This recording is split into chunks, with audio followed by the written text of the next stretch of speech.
the Full Court Press with Eric Frandsen and Jason Walker. Welcome back to the show that we're doing right now. Following the local teams, breaking down the biggest games with in-depth analysis and team interview. Join the show by calling into 435-752-1069 or text 435-339-0321. It's the Full Court Press. Yes! Touchdown! They did it! J.D. Walker, Stockton, Jewkes, sitting in for Eric Frandsen and Jason Walker on the Full Court Press. Thanks for hanging out with us in a beautiful, kind of smoky outside, Cache Valley. Enjoy the beautiful weather out there this afternoon. The big cool down coming up, and we're looking at the drop. Checking the Full Court Press text line. We were talking just before the break about the possibility of a Bryson Barnes-Cam Rising battle for the Utah State Aggies starting quarterback position next spring. And, just putting it out there, and I think Stockton, we found the lead, the president of the Cam Rising to Utah State NIL Fund, 5452. Shut your drunk mouth with Cam Rising coming here. No need for the 27th year senior. It's 28th there, 5452. And we love what you're doing to bring Cam Rising up north. It's total joke. I think we got another one, right? Yeah, 89-68. It's about time Cam Rising step aside while he is still a whole person. History shows he can't play without getting hurt. Why take a chance on permanent damage or worse? Take one for the team only goes so far. You know what? I'm going to step up and say absolutely not. If I'm Cam Rising, I'm going to do what I want to do with my college career. Yeah, a lot of people are out there saying, hey, step aside, do this, do that. But when those big decisions come in your life and those outsiders say, hey, why don't you just step aside and let the young gun come through? I don't think Cam Rising has many NFL prospects coming. Like, I don't see that transitioning for him. But I'm going to be pro-student athlete, whether they're a Ute, an Aggie, or a Duck, or anything, being able to extend their career and do it. Now, do they do it down with the Utes? I don't think so, because they've kind of made the statement that Isaac Wilson's the man going forward. So I understand what you're saying, to step aside, let the team go, take one for the team. But with the transfer portal, I would say if Cam wants to play another year, there's going to be a team out there that lets him play. Yeah, entirely possible. I think it's very unlikely that it's Utah State that he comes up to. I think he could end up somewhere that could offer him a lot more NIL money in the next year. Because Utah State, they're going to have a definite increase of funding and of booster funding and all that stuff over the next couple of years as the Pac-12 transition occurs.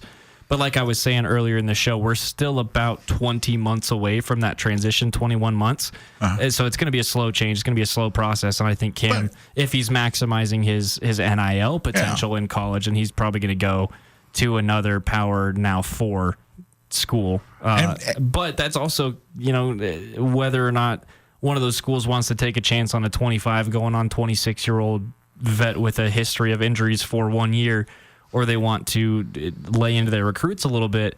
You never really know. I get it. I see it from both ends, but it's kind of funny to me, ironically, that we're talking about Cam as a senior citizen here.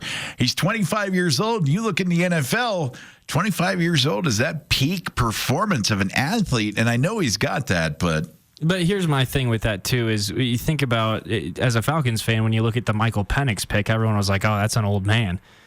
Kid's as old as I am. He's young. However, when you talk about, taking your time, going through school and stuff, all of that is fine until it comes to professional athletics, right? And then when it gets to these guys that are 25, 26, looking at their draft projections with a history of injuries where, he'll play 3 games in his redshirt senior season and get banged up again and not look like he can put weight on his back foot in the second half of that game on Friday night.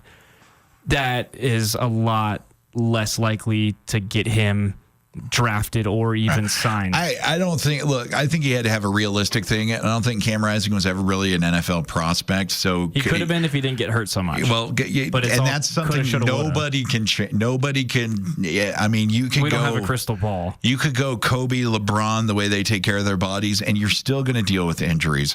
So looking at that, I'm going to support the young man going to do whatever he wants to do, but and he's going to get the chance to get painted out there. So But if you have realistic views on your NFL career, I mean, logistically, about 80% of these guys know at 17, 18 who's an NFL prospect. You got that 20% that surprises you that comes up. So it'll be interesting. 9952. He's willing to help out with the Cam Rising president that just texted in a couple minutes ago thinking I was drunk. Says willing to help out with recruitment. Will take Cam Rising with me to the AARP meetings. Thank you so much, 9952. Our NIL fund president says Rising is glass, man. Glass. All right. Yeah, well. Yeah, you know, we'll see. I want to know who 5452 wants as the 2025 starting quarterback for our Utah State Aggies. There's my challenge out to you, the captain of the Cam Rising NIL movement there. But also wanted to get into some other Aggie sports. I caught fever last year, Stockton. Coach Manny Martins and the soccer team was so much fun to watch. Welcome to the fold. It was so much fun. And then the Olympics came through, and I really only paid attention to gymnastics and the ladies soccer team, which caught fire for me. And we've been nationally ranked, and now we're not anymore. It kind of feels like, oh man, this is a wasted season, but that's not really the case at all, right, Stockton? No. Let's talk about it realistically, right? So Utah State last year had a phenomenal season under Manny Martins, and they played a lot of really tight games, a lot of really close games. They won their first Mountain West championship, their first conference title in, I believe, 11 years, maybe 12. They looked really good, and they had a lot of really good young pieces that looked very promising. Before they even got near conference play this season, they had already amassed as many goals as they scored last season in total. And I believe that was right after the Pacific game that they won 9-3. Their goal differential this season is 43-11, which is just ridiculous. They're scoring almost 3 goals per game. This road trip that they had this last weekend, shocker of a loss to Wyoming. They gave up 2 goals in the first half, where one of them's a penalty. It's kind of a 50-50. Second one, big mental mistake. Can't let that goal in. And then they, had probably 80% plus of possession in the second half, just couldn't score. You're bound to have a game like that at some point in the season. It's really unfortunate how it happened, when it happened, to whom it happened. And that was enough to get them out of the top 25 for this week. But they were still receiving votes. They still received 15 votes. They're coming back home this week, Thursday at 4 against Colorado College, Sunday at noon against Air Force. Those are 2 games that they should be able to win big. And if they do, and if they get back to their, big goal differential wins, they should be back in that top 25 next Tuesday. So not all is lost. And it's still possible that we may be looking at a team that could host a first-round NCAA playoff game, but they would have to be perfect, and they would have to be explosively perfect for the rest of the season. Yeah, and it's something, but we are still talking to go dancing, right? We are still talking that we're going to go dancing. We are. This is a playoff team. Yeah, it's one of those things. It's really cool, and we can see this team continue to flirt with national rankings for the next several seasons as it goes through. And I'm already on the coach Manny Martins for 2024. I will be writing him in, not just in the presidential election, but in pretty much every position. I've actually written him in on my last 3 ballots. Yeah, so just heads up, Coach Martins, if you're now the constable of Tremonton, I'm just letting you know, and you might have to be the animal control officer out in Hiram too. But it just kind of knows that everybody loves you out here, Coach Manny. Seriously though, just a stellar coach, and beyond that, a stellar individual. He always makes time for us in this little streaming department over in the athletics department to talk with us every week. And he's either he lets us call him every week, or we talk to him before games and stuff. And just a really, really nice guy, really well spoken to, which is what you love to hear from coaches, because it's clear that he has a vision and a plan for this program and this team, and it's clear that he's been executing it well over the last few years. So you love to hear that, even in the midst of all of this success and in this almost meteoric growth that this program's had over the last couple seasons, he's still locked in on keeping it going. Yeah, it's cool to see, and the way he's building it, he's bringing great talent for the Aggies here to Cache Valley, and he's also farming the local talent here.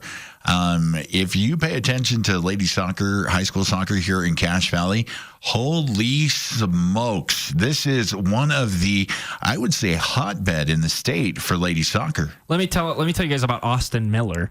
because I had a really fun experience last year, probably almost exactly a year ago. Green Canyon girls soccer won the 4A state championship, and I got to call that game for local radio.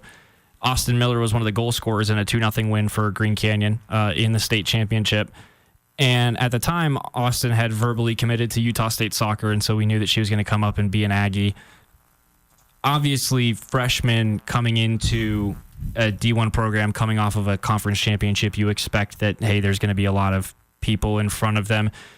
Austin Miller has 11 points, 4 goals, and 3 assists in 16 games played, is one of the most consistent substitutes on this team, and is tied for second in goals scored on the season, tied for third in points on the season. You saw something in that state championship game last year where I said, I cannot wait to see her on the field at the Bell.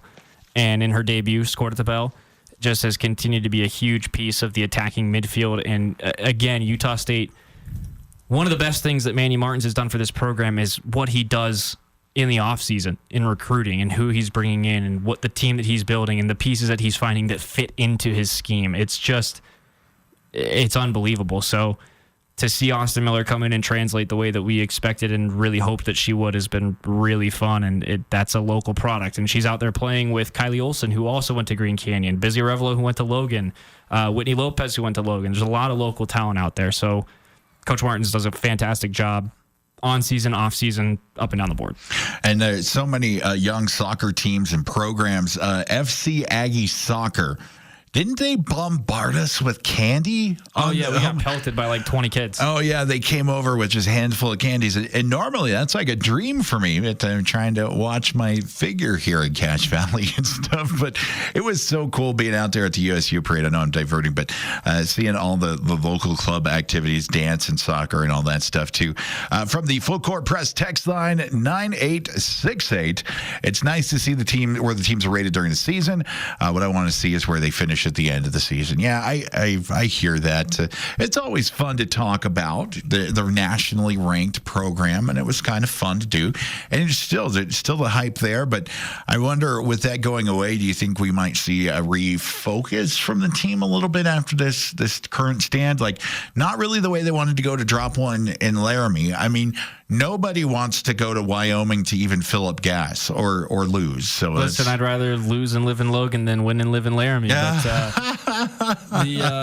But listen, it's the same thing that I said at the top of the show about Utah Hockey Club, where when you have that unbeaten tag, especially this late in the season, it just feels like there's something watching you. There's something chasing you. And so, yeah, it's so do you such a gut punch for it to go out that way. So do you think the monkey off their back might like just free them up a little bit? Yes, that's exactly what I'm getting to. Is there's a weight off the back now. It's a less tense of a, hey, this goal is going to ruin our unbeaten season. It's already happened. It's done. And there's nothing you can do about it anymore. The only thing you can do now is what you've done previously this season. Score a lot of goals, win a lot of games, continue to dominate in conference, earn your way into a bye into the semifinal for the conference tournament at the beginning of November, and just do what you've done for the whole season before this. Like, yeah, it's easy to focus in on what did we do wrong in Wyoming? How did that happen?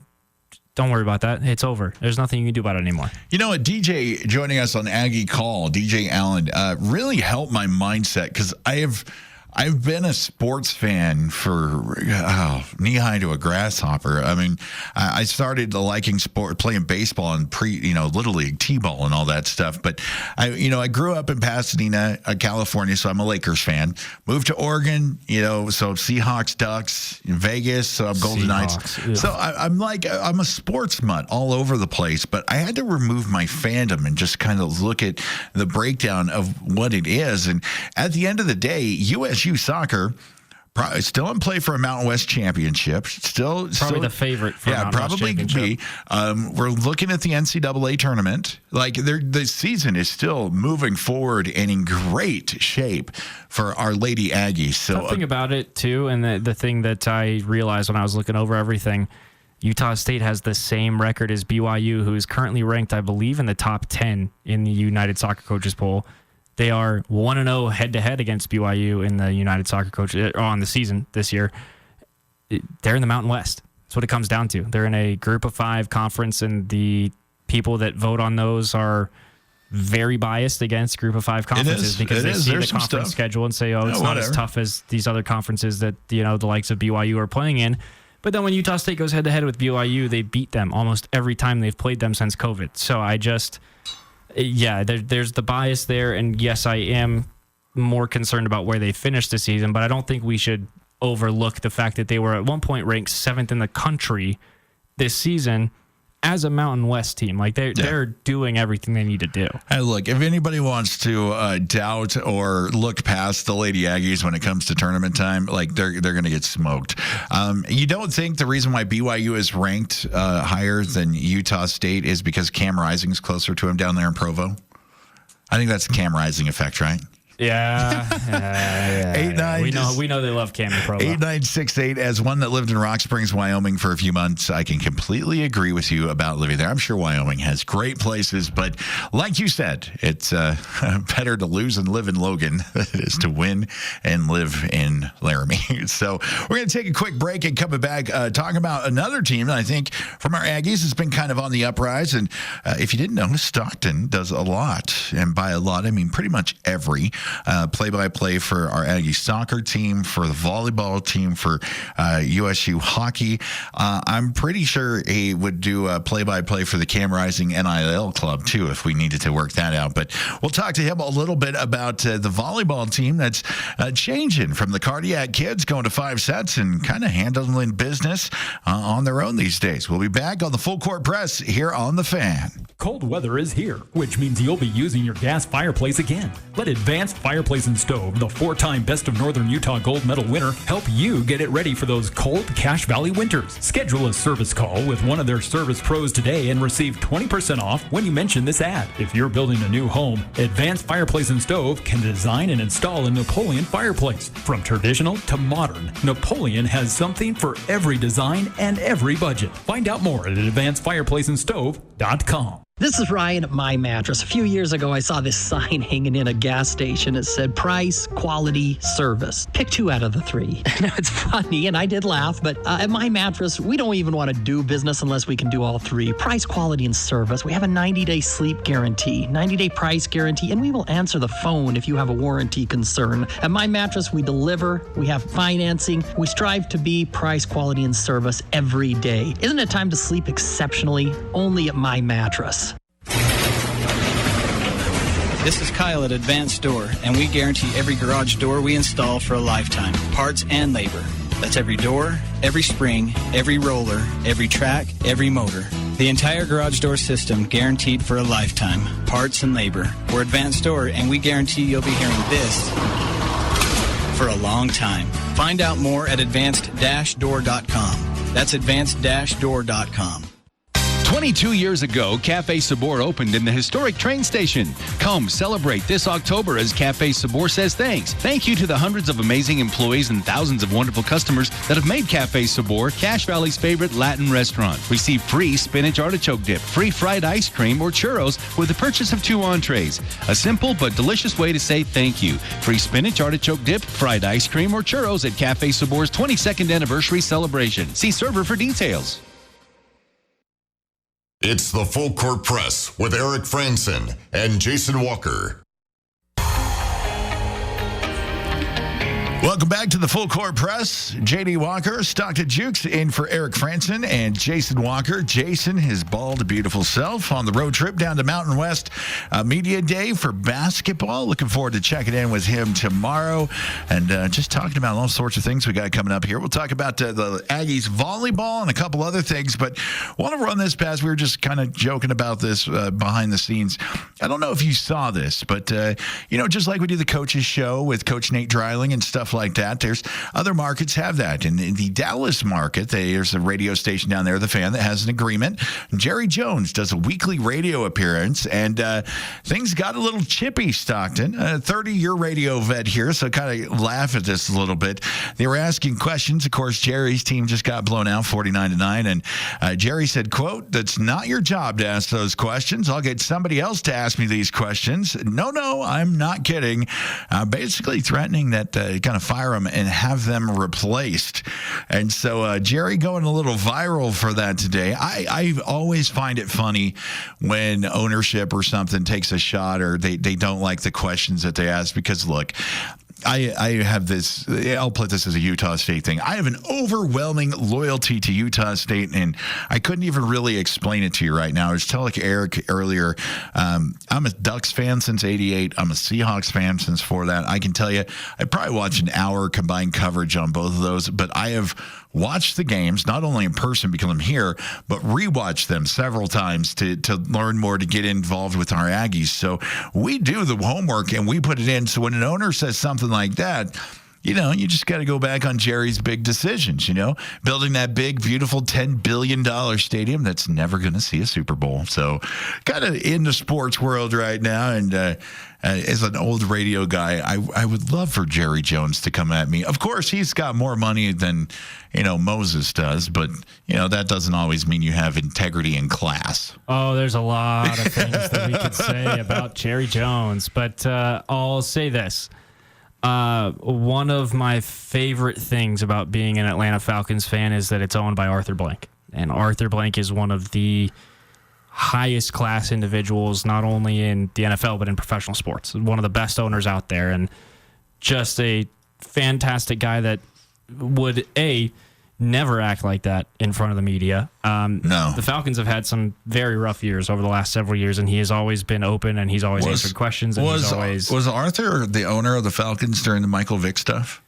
Yes, he bought the Falcons on a napkin that he wrote the contract on in a diner in Buckhead, Georgia in 2005, I believe. So we went through that stuff, and he's had to handle some things. I haven't heard stuff like that, but it's just, I think it shows just how aloof the Dallas Cowboys world, America's team. They paid Dak a dumb truckload of money. It's an $80 million quarterback that can't score a touchdown on his home field. They broke Aiden Hutchinson's leg to try to get up, but it really didn't happen. So it's interesting to see Jerry's world kind of imploding there. Other NFL news, Amari Cooper was traded from the Browns to the Bills.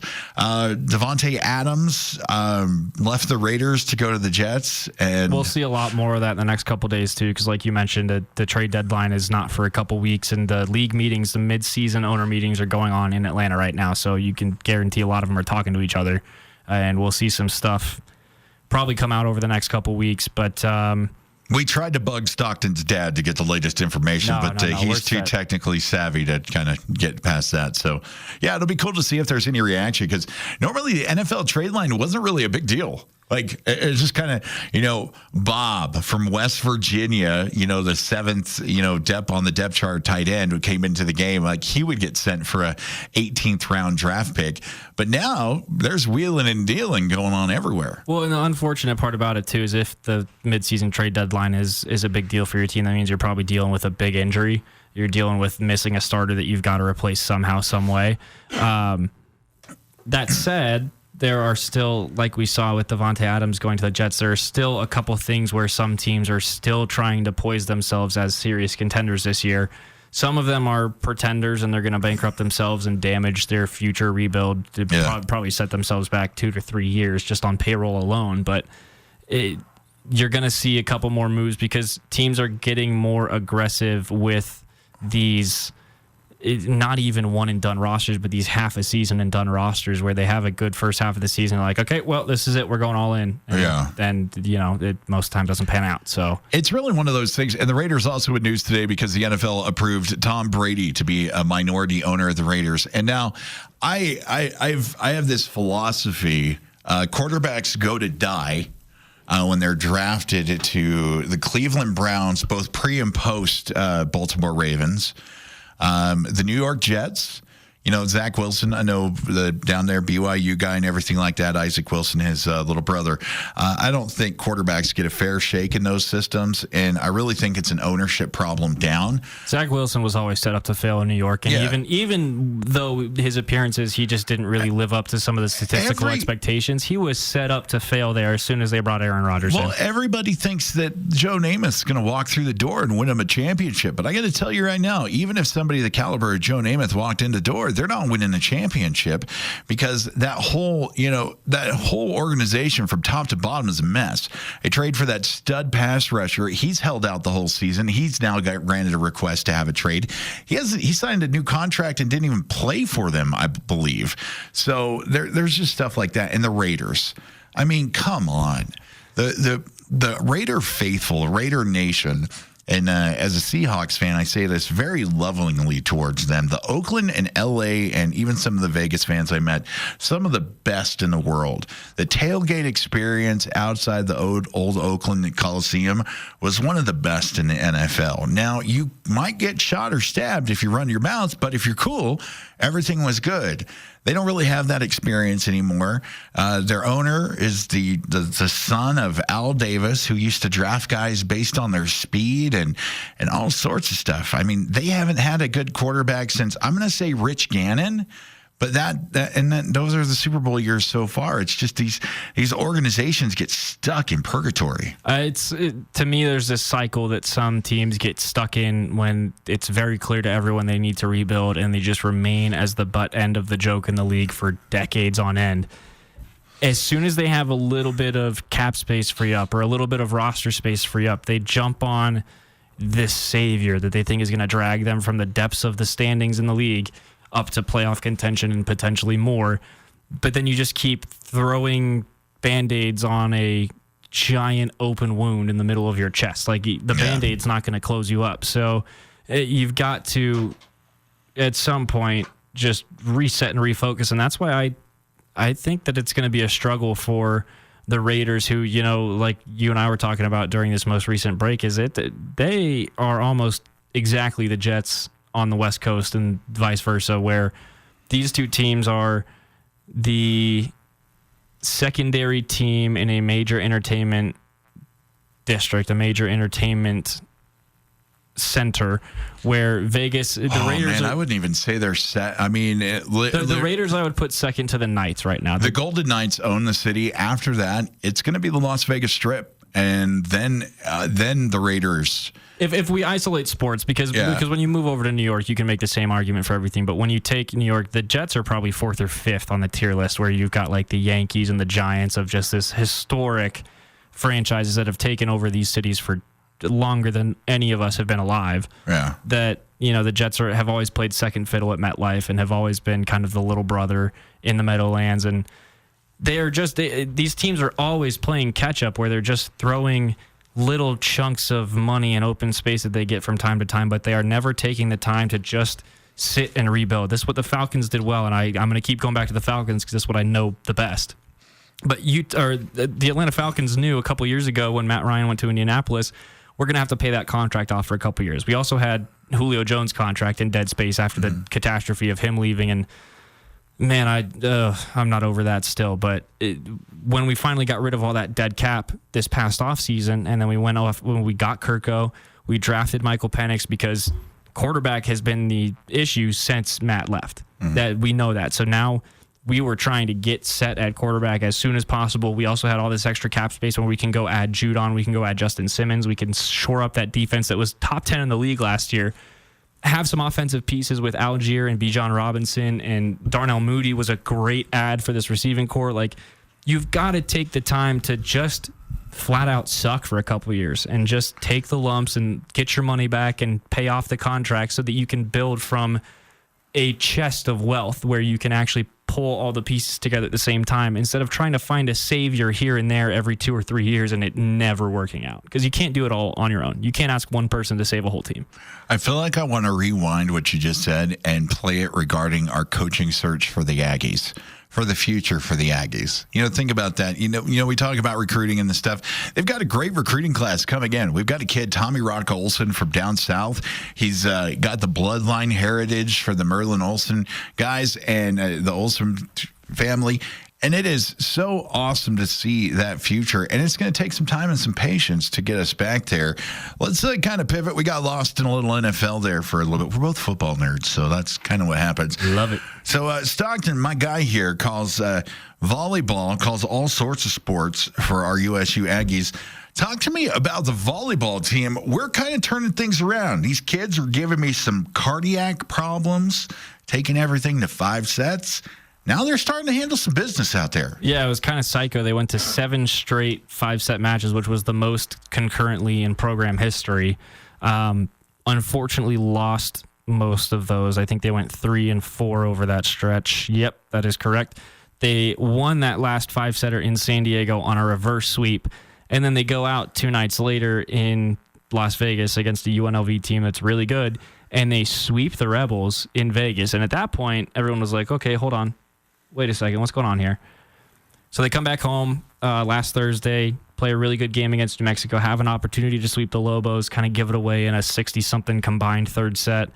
They'll win it in the 4th set, and then they come out and just dominate Air Force on Saturday for homecoming weekend. And they have looked really, really good the last couple weeks. Now, the reason this has been kind of surprising is this is a very young team. They lost 10 or 11 of their starters from last season's team. And you remember that was a team that was together for 3 years that won the regular season title and then the conference tournament title and then the regular season title again. So it was a 3-peat team. Everyone went their separate ways. You know, a lot of them graduated, some of them transferred. So Nielsen has had to build from scratch again, and they had been hitting sub 160, which is not a good number in volleyball. Like a good team will be hitting up in the 280s to 320s. They had been really struggling on offense. The blocks had not been there, but then something flipped for them in that 3rd set in San Diego.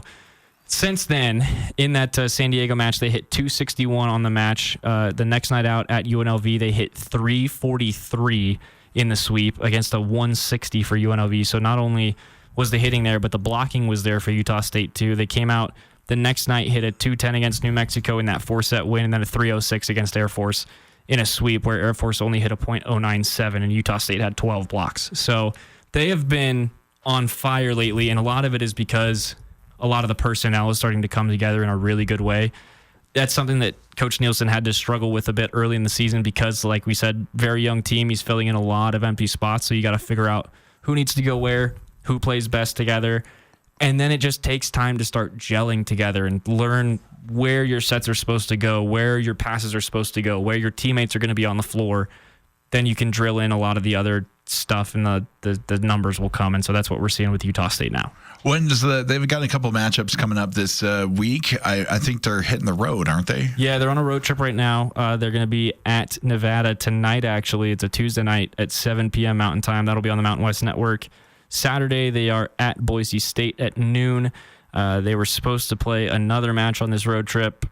I'm going to keep my comments private about that situation. They'll be back at the Estes on October 26th against Fresno State at 1 p.m. San Jose State, that's the hey, it's out there right now. It's going back and forth. I honestly don't know enough about it to really give an informed opinion. The only thing that I want to say about it publicly is they played that team with that same roster last year, and they won the game last year. So yeah, it's there's some stuff behind it, and it's one of those things, we're kind of, looking at and see, but it's the situation that it's going to come down to a forfeit. And San Jose State's probably going to end up winning the regular season conference title on the forfeits that they amassed from everyone else in conference, which, however you feel about it, compete. That's my thing. Is you're supposed to play the games. I don't know about our team specifically. I know others have voted to not do it. I know Nevada's got a pretty messy situation on their hands right now. Yeah, it seems like aside from Colorado State, everyone else has been in communication about canceling these games. The players wanted to cancel the game for Nevada, and then Nevada said, no, we're playing the game. So the school's going against their players. So that became the big media rounds for presses. And there's also stuff from San Jose State where some of the players for the Spartans are coming out against their teammate. And there's stuff about what they're saying and about how they don't like how it's been handled. So there's a lot to talk about, and I am not qualified at all to talk about the the political details of it, the scientific details of it. There's so many. However you feel about all that, the way I feel about it simply comes down to a competitive standpoint of, well, you played the team last year and you beat them last year. Why can't we beat them this year? That's all. I get it, and I'm a dad to 4 daughters, so I'm very much protect girls sports like 44446 said. I need more information on the situation to make an agreement. I would, in my preliminary ruling from Judge Walker's court, I would kind of side about that. I need more information, but I'm also going to tell you that my new life motto is from Ted Lasso, and if you haven't watched that show, I would highly recommend it, and watch it for the value that it can just add to your perception of life. Be curious, not judgmental, and get the facts and know what is going on. And so if it lines up with your viewpoint on what you have, then that's great. But also leave enough room there to have impact or input from the other side. Not so it sways you or anything like that, but everybody's got their own opinions. Everybody's got their own thoughts and their own values. I'm going to line up with the Protect Girls Sports and have to learn more about it before I stand the other way. It's really a hot button issue, and everybody's real sensitive about it. So I think a lot of it, too, has just been muddied by the political climate lately and how contentious people are. But again, I just don't know enough about the science behind it, about the actual the actual issues behind it. For me, it's just a competition thing, and I'm not going to sit here and claim like I have some sort of political science degree or some athletic training degree or whatever. But I feel like if the athletes have identified a danger and they're not comfortable sharing the court, in those situations, then you got to default to the athletes and what they're comfortable with. Absolutely. It's got to be, at the end of the day, it's all got to be about the student athlete. And I think it's really, I go by the thing that there's 3 sides of the story, their side, my side, and then the truth.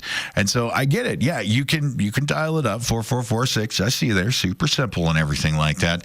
But I also am of the proponent, if we were to get everybody that is actually involved in this, sat them down and everybody discussed it out, we would have a much different picture of what's going on. However many people you talk to, that's how many different responses you're going to get. Yeah, and it's skewed from everything. So it's one of those situations that our Lady Aggies have decided that they don't want to play. And guess what? And if that's what they're comfortable with, I'm behind it. I am 1,000%. Like if they would I tell like me to see them compete? Yeah, but guess what? It's not my decision, and I don't profess to know anything or know even close to enough to make that decision. So, and I'm always going to default to the student athlete. If they tell me that they don't feel safe in this situation or they don't feel it's right, I'm going to back them up, because that's where I have decided my position is going to be. I'm an Aggie fan. I'm also part of the media, and I'm learning that too.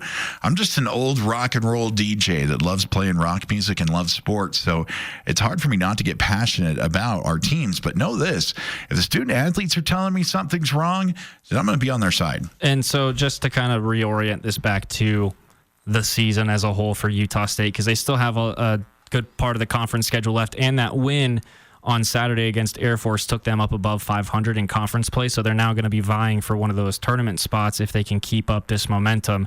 The tournament's way at the end of November, I believe, right after Thanksgiving, so they've still got they got to play everyone in conference again, basically. So there's an instant. Is it just like, help me introduce me into the world? So for all the volleyball. Olympic sports in the Mountain West, it's a top 6 regular season title and then a tournament. Yes. So okay, so your regular season title will go to whoever has the highest in conference winning percentage, and there's tiebreakers you have to go to if you need to.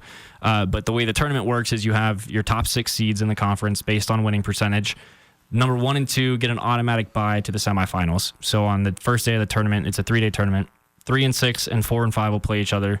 Highest remaining will play second seed. Lowest remaining will play first seed. Those will be your semifinals, and then the winners of those 2 games will play in your championship games. So that's what Utah State is looking at.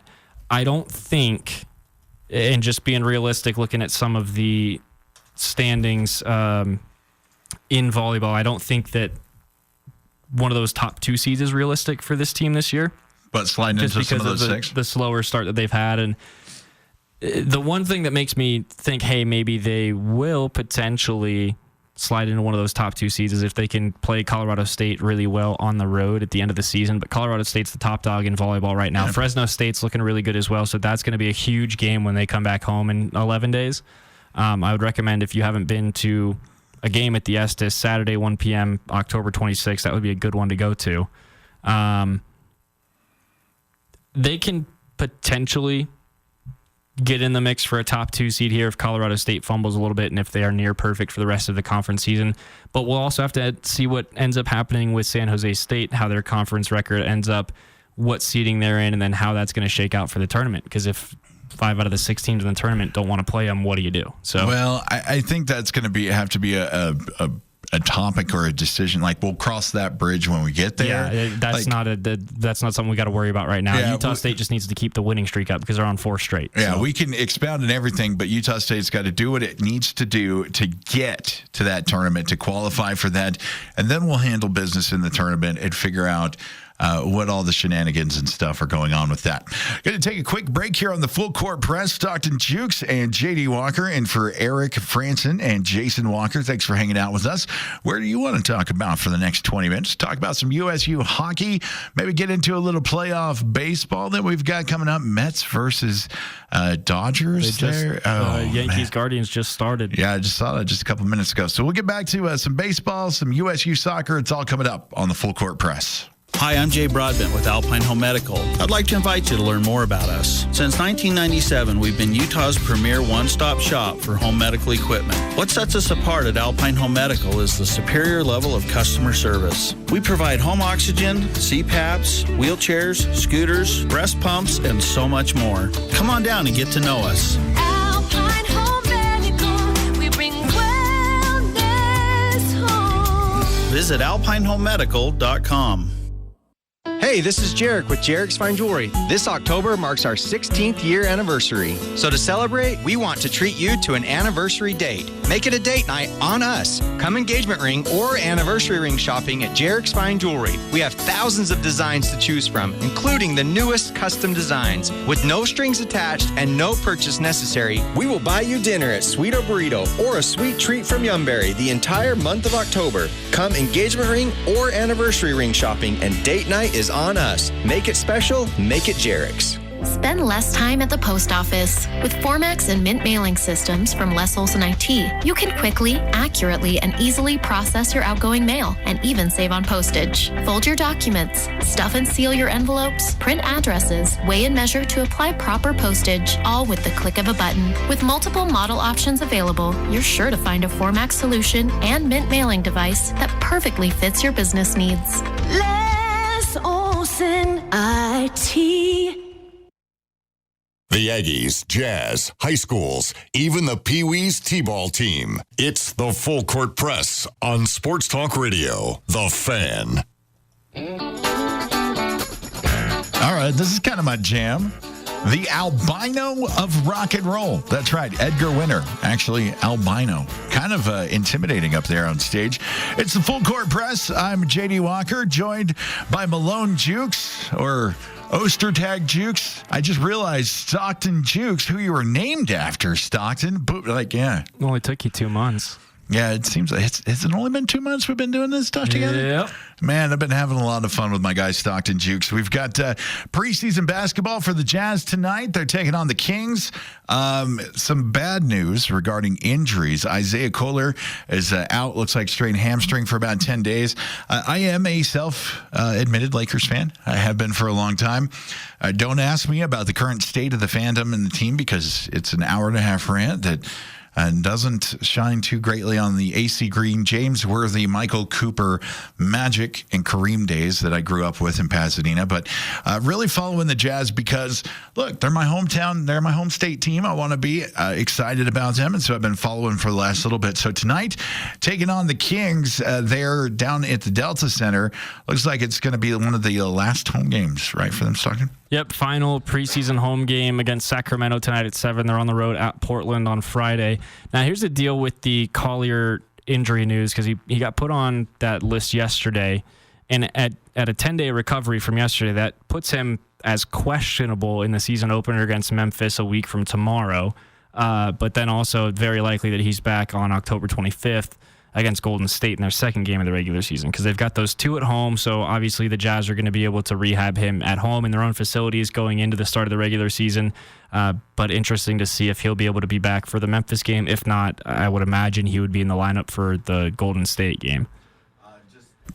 helps if I turn on my microphone. Looks like some of the key players going to be out tonight, maybe not getting a lot of minutes. Probably going to see a healthy dose of Bryce Sensabaugh, Cody Williams, Colin Sexton, Keontae George. Taylor Hendricks has been pretty impressive to me. Of course, I'm on the hype train for Walker Kessler, Texas Ranger. I love big man basketball. He had 3 blocks the other day, pulled down 15 rebounds in one of their first preseason games. I think there is talent here for the Jazz. My issue, or the thing is, it's not really the Jazz issue. It's just a geographical location being able to tempt talent to come in and play to big-time talent.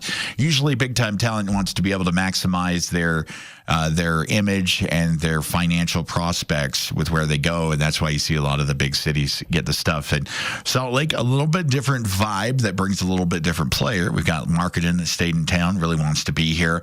I feel like we could build that team in the future, but really looking at the core of this team is now to see what they're going to do. Yeah, it's been a it's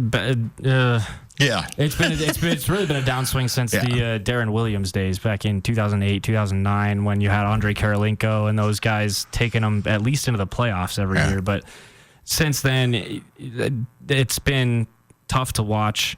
In some years, it's been impossible to watch. In other years, a couple years ago when they did that rebrand and went to the highlighters, that was just lazy, and it kind of indicated how the team was being treated as a whole, was just as a secondary project. And you see now with the Smiths where, their energy was, they were bringing an NHL franchise over here, and that took a lot of energy and a lot of work, especially with how quick that turnaround was. They still don't even have a franchise. Well, they probably do. It's not public yet, but they had to dump a lot of energy, a lot of resources into that. And so now that you've got some real establishment with the Jazz, with Markkanen, with Clarkson, with Sexton, you can build around those guys, and you can really start to put more energy back into that team.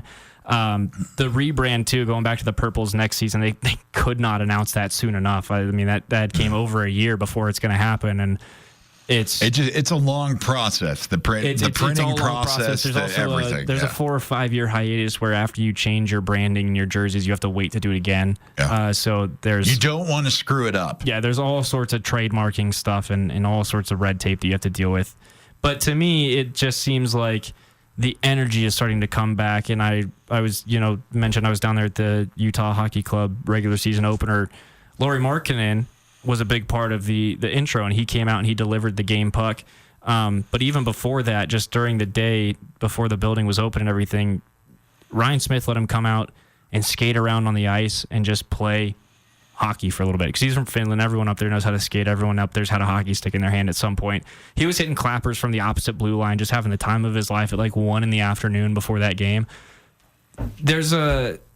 There's an energy you can tell, and you could see it in the media too with some of those guys coming into the Utah hockey locker room after that game, is like there's some energy now going in Salt Lake, and there's some good vibes from not only just in that building, but that ownership group and everything that's going on between the Jazz and the Utah Hockey Club. Those are both going to be mutually beneficial to each other. So I think you'll start to see an upswing here.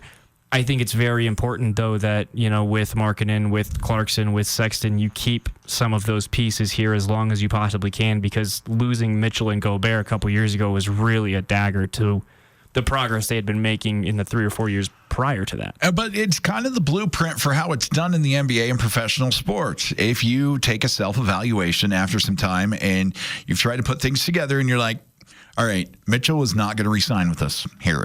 Like, you can live that pipe dream.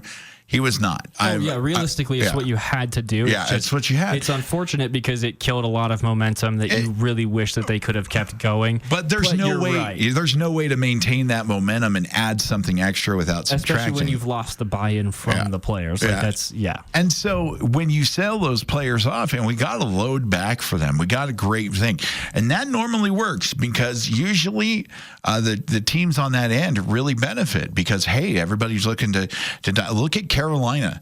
They sent the farm to the Bears for Bryce Young a couple of years ago, and the Bears got Caleb Williams and then a bunch of other stuff around. The Jazz were hoping to come back, and these picks turn into some high-level talent that comes back. But unfortunately, Cleveland and Minnesota have both excelled, so those picks are late first-rounders, which, helps. But basically, I would mortgage the whole Jazz franchise future, like the next 5-6 years of picks, to get the number one pick this year if Cooper comes out. Cooper Flagg, I think he's that good. I think he changes it. I think you draft him, you manipulate the NBA CBA so that he has a lifetime contract for Salt Lake City, and that's how you work it out. But normally rebuilds go like that. You trade out your big assets, you get back, and then you're able to restock. We've been able to restock a little bit. Isaiah Collier, some Keontae George. I think there's some really talent. Cody Williams, I like his length and size, but we're going to need a superstar to come in, because as good as Marketing is, he needs somebody else with him to be. We need that superhero duo. And I think the point I'm getting at there too is, like, I understand that you've got to keep building and keep recycling from time to time, but I would like to see them build on to what they've got now and make the playoffs and make some waves over the next couple of years, instead of having to just clear house and redo it all again without ever really doing anything with what they've got now, because they have reaped some benefits from those two, giveaways, and not giveaways, but when you had it kind of looks like a giveaway, kind of when you go back. It felt like it at times, but yeah, you got to make something out of this, and you've got some good pieces there, but you got to keep building off of it. So I'd like to see them win at least a playoff series or two in the next 3 years. So we're going to take a quick break and come back for the final segment of the Full Court Press. Stockton Jewkes, J.D. Walker in for Eric Frandsen and Jason Walker. We'll be right back on The Fan. The convenience and security a Generac backup generator can bring is unmatched. Golden Spike Electric is your local source for Generac sales and service. Act now, and for a short time, take advantage of Generac's free 7-year warranty. Get yours today at Golden Spike Electric, your trusted source for safety and security. Generac keeps you in control. Golden Spike Electric, powering your peace of mind. Online at gsegenerators.com or call 257-3016. They also service other models. Retirement. Are you ready? Adams Wealth Advisors specializes in preparing you for a secure retirement. There's no reason to feel frustrated. The team at Adams Wealth will create a personalized plan that includes timing of retirement, reliable income sources, Social Security, estate planning, and more. Adams Wealth Advisors has a team of CPA, certified financial planners, Social Security experts to help you plan and retire with confidence. Call today, 752-1702, or visit adamswealthadvisors.com. That's adamswealthadvisors.com. Your dream retirement starts here. Since 1896, couples throughout Utah have shopped S.E. Needham Jewelers for their diamond engagement ring. We offer our integrity price guarantee on a beautiful selection of unique, high-quality diamond engagement rings. Gals, you'll love our rings, and guys, you'll love our prices. We price our diamonds at internet pricing. Review the web and come see, hands-on, our beautiful selection. Shop and compare. Get S.E. Needham quality at internet pricing, where Utah gets engaged. S.E. Needham Jewelers, middle of the block, at the sign of the clock. Whether you're a farmer working the fields, a homeowner tackling weekend projects, or a contractor building the next big thing, you need a Kubota machine that works as hard as you do. And Cash Equipment is home to all your Kubota equipment, service, and parts needs. From plowing fields and clearing land to digging trenches and moving material. Come see why Cash Equipment and Kubota are the choice of champions on the farm, at home, and on the job site. Cash Equipment in Hyde Park and online at cashequipment.com. They never could play it, but they sure can talk about it. Eric Frandsen and Jason Walker on the Full Court Press. You know what? I take offense to that a little bit, Stockton. No, they're right. I was the best bench warmer in Little League you ever seen. Nobody could warm up a T-ball bench like I could. And after the game, that snack shack out there, true story. Actually, many years later, I married the Snack Shack lady, and I'm happily married here in Cache Valley. So, fat kid got the Snack Shack lady. It all works. Listen, I always tell people, analytically, I feel like I can read any sport that I really get into and cover very well, but I will never have the physical gifts to play that sport at a high level in any way. I love watching hockey. I love talking about it. Football, basketball, baseball, whatever it is. I love them. I know everything that I can possibly know about the strategies behind these games. And I did play baseball for a really long time, but I knew by the time I was a sophomore in high school, I'm not a professional athlete. You kind of get that in looking at the final segment here of the Full Court Press, USU hockey. We can talk about it a little bit, but want to talk about Major League Baseball, the big series. Just going to touch on the Mets real quick before I let Stockton loose on the Yankees series. Dodgers versus Mets, October baseball, the best. Watching the way the Mets took that game from the Dodgers and the Dodgers going back and forth. It is just truly a great series. Ohtani in October baseball, that's great. The other series, the Yankees versus the Guardians. And okay, so you're Atlanta Falcons guy. Now you're telling me you're a Yankees guy? Oh, I'm all over the board, buddy. So, all right.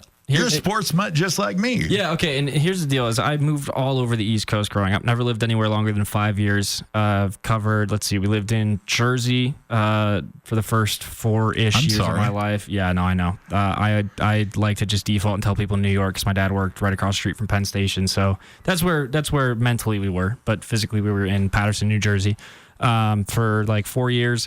Moved down to North Carolina after that for a few years, up to Chicago after that for a few years, back to North Carolina, then back down to Georgia halfway through my sophomore year of high school. So I've been everywhere, man. I've been everywhere. I'm a huge Yankees fan. Baseball was the first sport I ever fell in love with. The first professional baseball game I ever went to. First professional sporting event I ever went to was at Old Yankee Stadium. So my dad's from Logan. He's a Cache Valley lifer. Went to Skyview, graduated from Skyview. He grew up a huge Angels fan. Yeah. Was a huge Los Angeles Angels fan, and Angels in the Outfield, I was raised on that movie, and like all sorts of Angels stuff. He loved it. So you get so tired when I say, it could happen on Aggie Game Day. Oh, goodness. You have a certain amount of hope in your body that I'll never be able to possess. But he's a big Angels fan, and so when the Angels came to town when I was 3 to play the Yankees, he took me to the game. Unfortunately for him, Derek Jeter was in his prime. And so as a 3-year-old at Old Yankee Stadium during the roll call, I just fell in love with that team. Okay, and I have been a Yankees fan for the rest of my life. And I've picked up teams here and there from wherever we lived at. I was a Blackhawks fan from basically the time we moved to Chicago and up until now, just because I got into hockey when I was 8 and we were living in Chicago and all my friends were Blackhawks fans. And that's how I got into that. Fun fact, and I'll never mention this again, but we were 49ers fans for most of my life up until we moved down to Atlanta and Dad got the job he got. But he grew up a Joe Montana fan, and we were in the building when the lights went out in New Orleans, and it was heartbreaking. 2 Super Bowls I've been to, both teams that I've been cheering for have lost, and I lose sleep at night over both those games. But, and we have that in common. I was at the we should have ran the ball at Super Bowl. Oh, yeah, goodness. That's definitely one of those things. But it's kind of cool. I love how sports can connect us through a whole bunch of stuff. The reason why I'm here in Cache Valley is because Robert Turbin and Bobby Wagner went to Utah State, and I am a Seahawks fanatic. Bobby's on my Mount Rushmore next to Cortez Kennedy, Big Walt, and Max Strong, and a couple other my Seahawk guys. And I love Turbo. So moving to Cache Valley, it's just been absolutely beautiful. So the rooting for the Aggies is second nature. So it's so funny. We're coming up here, just wrapping up on the Full Court Press. And it's one of those things that today I even took about it, and we talked about it a little bit earlier. Everybody I work with here and I experience that covers the Aggies and follows the Aggies, we are pro-program, pro-student athlete. We want the best. After we lost to UNLV, I fired up the Xbox at home and rage beat UNLV like 110-0. All the sliders on 0. Yeah. We're very passionate, and we know you guys are too. So it's an absolute privilege for Stockton and I to be sitting in here on the Full Court Press. I got to plug one more Aggie. My boy Zach Pierce. Hockey. Hockey, Utah State hockey. 2-0 on the weekend. Zach Pierce got to his 100th career point in a 3-point night, so he actually got to 101. Great kid, great hockey team. They're on the up and up. They've got a new coach who actually used to coach an old friend of mine from middle school out at UNC for a while. Nice. They're going to do well this year. They're on the road this weekend, but they'll be back on the 25th to host Weber State, who My first hockey game here when I was 19 was Utah State versus Weber State. There were 5 ejections in the third period, so I'll see you over there on the 25th. So USU hockey in business. We'll talk more. We're sitting in for Eric and Jason tomorrow and Thursday, too. Ajay will join us tomorrow. We're going to have a great time here on the Full Court Press. Thank you for tuning in. I'm J.D. Walker, Stockton Jewkes, sitting in for Eric Frandsen and Jason Walker. Normally you hear me and Stockton on Aggie Game Day over on KVNU and Aggie Call. It's been absolutely amazing to sit here and talk sports with you in the most beautiful place in the world in Cache Valley. Have a great night. We'll see you back here tomorrow. Northern Utah and Southern Idaho's home for sports. KLGN Logan, 106.9 FM, 1390 AM. The Fan.